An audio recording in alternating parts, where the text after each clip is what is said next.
It's normally chilly in the summertime across the Bay Area, but it's normally not this chilly. I'm going to pull up some numbers for you, show you exactly what kind of records have been broken and how widespread they have been. 95 degrees in Santa Rosa, 88 in Petaluma, 90 in Kentfield, got up to 85 in Napa, 79 in Oakland, 99 in Concord, 85 in Hayward, 87 in Fremont, 88 in Redwood City, and 88 in San Jose. You might be wondering, why did I just pull up these select cities? Well, these are record low high temperatures. These are the hottest that it has gotten throughout the entire summer season, throughout the months of June and July. These are the highest temperatures that we have felt, and these are all record low high temperatures.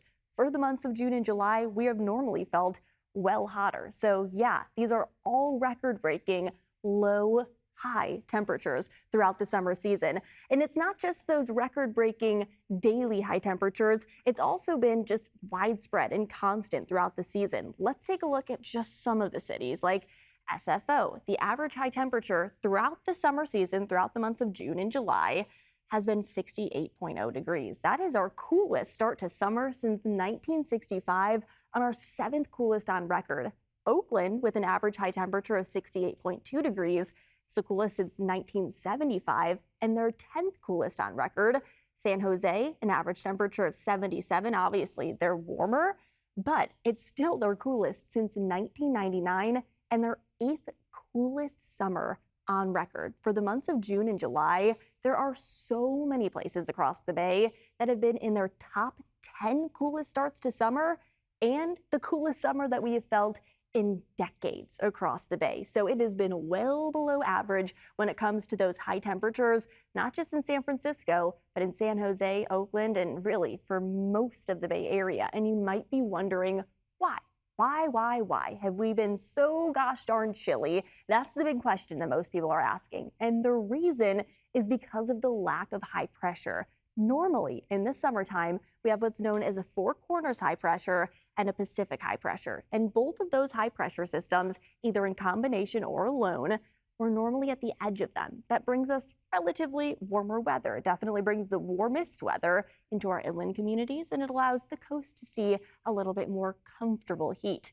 But this summer, 2025, there has been a lack of that area of high pressure. That's allowed the jet stream to dip even farther south. So we have been seeing many areas of low pressure or many areas of storms that have allowed for more drizzle, that have allowed for cooler than average temperatures, and allowed for significantly foggier conditions throughout the months of June and July. And again, the reason is because we haven't had that high pressure deflecting those storms away. The storms have been able to push down south, and we have been well below average. But there is a pattern change on the way, so there is going to be some changes to our fuel moisture, because the good news when it comes to those below average temperatures is it normally comes along with that moisture. And moisture this time of year is really, really great news because it's wildfire season. It is officially wildfire season, but the line in blue, this line is where we are. Normally, we're at the gray line when it comes to our fuel moisture. Higher fuel moisture, what it does is it delays fires from starting, and if they do spark, it actually lowers the intensity of the heat from the fire, and it doesn't allow them to spread as readily. So high fuel moisture is really, really great news for this time of year. The red line is our lowest on record. So high fuel moisture has definitely pushed away the start of our wildfire season. But like I said, there is a pattern change on the way. We are expecting that Four Corners high pressure to return. It's not going to be moving directly over the Bay Area, but it normally doesn't move directly over the Bay Area.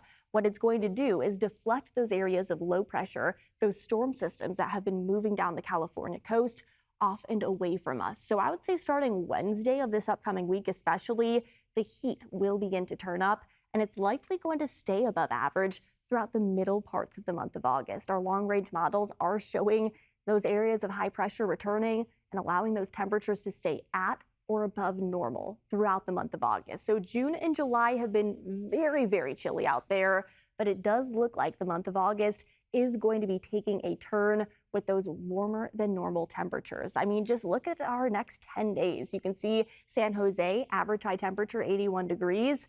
A majority of the next 10 days are going to be above average, not only in San Jose, over at Livermore as well. We're expecting more of those widespread 90s to return, but you do notice there is no extreme heat in our future, which is really, really great news for this time of year. We will avoid the extreme heat, get back to more seasonable, more summer-like conditions this upcoming week. So you can say goodbye to the foggier, the cooler weather pattern as that area of high pressure is going to return, and it's expected to stick around again through the middle parts of August.